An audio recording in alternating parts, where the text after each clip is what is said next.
देवर रह करके मैं भाभी होने के नाते आपको जो पत्र भेज रही हूं ये मेरा पत्र नहीं है, आपके चरणों में मेरे श्रद्धा सुमन है। साथ ही भेंट में प्रेम से तंदुल भेजती, इन्हें मिठाई मान। पत्र में जो लिखा है, प्रेम से तंदुल भेजती, इन्हें मिठाई मान। भोग लगाना देवर जो, मुझे प्रेम पुजारन जान। वृत्ति है याचक ले रखी, सो धन संग्रह से दूर। याचक वृत्ति ले रखी है, सो धन संग्रह से दूर। पी चरणामृत आपका, बस भजन करें भरपूर। पी चरणामृत आपका, बस भजन करें भरपूर। एक मास में पक्ष दो, शुक्ल पक्ष कृष्ण पक्ष, एक मास में पक्ष दो, दो ही एकादशी हो।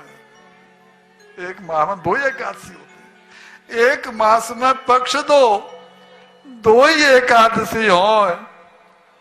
पर अपने घर देवर जो नित्य द्वादशी हो। पर अपने घर देवर जो नित्य एकादशी होए।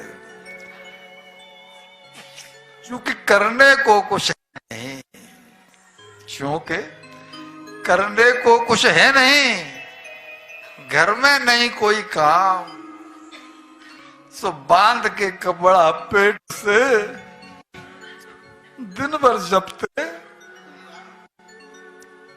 और जैसे ये कहा, जैसे ये पढ़ा कि बांध के कपड़ा पेट से दिन भर जपते नाम, भगवान कृष्ण अंदर तक हिल गए। भाभी ने मुझसे मांगा कुछ नहीं है, लेकिन कह सब कुछ दिया है। भैया ये भक्त की परिभाषा है, भक्ति की परिभाषा है। इसने तुरंत विश्वकर्मा को बुलाया, अभी जाओ और सुदामा के गांव को द्वारका जैसी स्वर्ण नगरी बना दो। आज के बाद में सुदामा का गांव सुदामापुरी के नाम से प्रसिद्ध होगा। लोग कहें हर भक्त दुखी, भगवान कहते हैं मुझसे न सहो ये जात कलंक।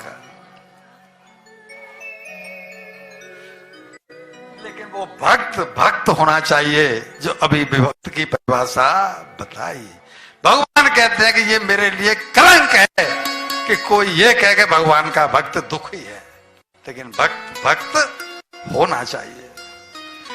क्योंकि सुदामा जी को कृष्ण के दर्शन हो गए थे, भोजन हो गया था। सुदामा जी दूसरे दिन बोले, कृष्ण अब हमें विदा करो, तुम्हारी भाभी अकेली है, वो मुझे याद करती होगी। उधर सुदामापुरी बन चुकी है, सुशीला जी बड़े ठाट बाट में हैं, क्योंकि दो लोग की संपत्ति मिल गई है। सुदामापुरी बन चुकी है, अब मुझे जाने दो। ठाकुर जी कहते हैं, मित्र इतने साल बाद आए हो, 2-5 दिन तो रुको। लेकिन सुदामा जी की दृष्टि पत्नी सुशीला की ओर है। पत्नी अगर अनुकूल है, मैं प्रतिकूलों की बात नहीं कर रहा, पत्नी यदि अनुकूल है तो पति उसे भूल नहीं सकता। पत्नी जितनी पत्नियां हैं, पति को गुलाम बना करके गुलाम की पत्नी कहलाती हैं। उल्टा धंधा चल पड़ा है, भूल नहीं पा रहे। भोजन नहीं किया क्योंकि सुशीला का चेहरा याद आ जाता था। अभी भी रुक नहीं रहे हैं। इतना बड़ा साम्राज्य, ठाकुर जी खुशामद कर रहे हैं कि मित्र कुछ दिन तो रुक जाओ। बोला नहीं, सुशीला अकेली हो गई। उनको तो लग रहा है कि आज 5वां दिन हो गया, सुशीला ने 5 दिन से कुछ नहीं खाया है। उन्हें क्या पता कि वहां 2 लोग की संपदा पहुंच गई है, वहां द्वारकापुरी बन चुकी है। मित्र कुछ रुको ना, अब जाने दो। और ठाकुर जी जो श्रृंगार किया था, जो शाही वस्त्र पहनाए थे, माणिक मोती की मालाएं पहनाई थी, सुदामा जी तो उसमें है अभी। लेकिन जब रात हुई, कल जाना है सुदामा जी को, लेकिन जब रात हुई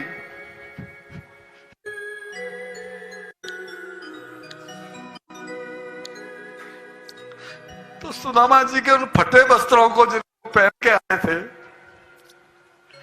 झोली मां पहले को हृदय से लगाकर आंसू आ रहे थे, इससे उत्तरी पर भी कुछ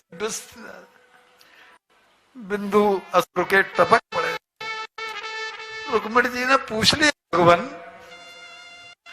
क्या इन वस्त्रों को पहन करके सुदामा जी हमारे यहां से जाएंगे?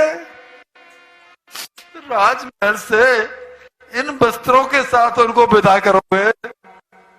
हाँ देवी, ये आपकी कैसी लीला है प्रभु? जब विप्रदेव आए थे तब और बात थी, लेकिन अब स्थिति बदल चुकी है, पूरी द्वारका जान गई है।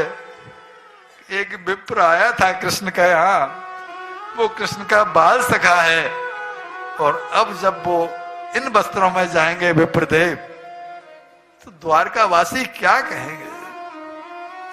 जिनके प्रेम में आपके आंसू नहीं रुक रहे हैं, उन्हें जब रोज सड़क पर जाते हुए देखेंगे कर्मचारी प्रजाजन, तो क्या कहेंगे? वो आपकी भक्त बंधुता को लेकर के उंगली नहीं उठाएंगे?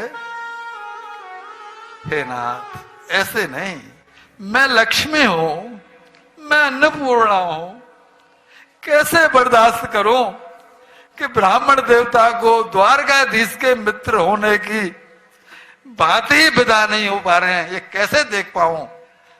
मेरी प्रार्थना स्वीकार कर लो। ठाकुर जी कहते हैं, देवी मैं वही तो कर रहा हूं। ऐश्वर्य अकेले धन का ही नाम नहीं होता, सच्चरित्र भी अपने आप में एक ऐश्वर्य है। सच्चरित्र जिनका होता है मेरे भक्तों का, वो भी किसी ऐश्वर्य से कम नहीं होता देवी, वो भी कम नहीं होता। सुदामा जी का सच्चरित्र मेरे द्वारा पहनाए गए कपड़ों से कहीं ढक नहीं जाए, आच्छादित नहीं हो जाए, लोग ये नहीं कहने लगे कि सुदामा कृष्ण से कुछ मांगने के लिए आया। मेरे मित्र ने मेरे लिए जो किया है वो तुम्हें नहीं पता। मेरे मित्र ने जो मेरे लिए किया है, मैं चाहता हूं कि जब तक पृथ्वी पर सृष्टि रहे, जहां मेरा नाम लिया जाए, वहां मुझसे ज्यादा सम्मान मेरे मित्र सुदामा को मिले। सुदामा का प्रेम व सच्चरित्र ढक नहीं जाए, मेरी प्रभुता के समक्ष मेरी मित्रता लज्जित नहीं हो जाए। उसके सहज प्रेम ने, सहज वैराग्य ने, सहज स्नेह ने हमें अपने हृदय में बंदी बना लिया है। और अश्रुपात करते करते बोले कि मेरे पास वो संपदा है ही नहीं कि उसके इन तंदुलों के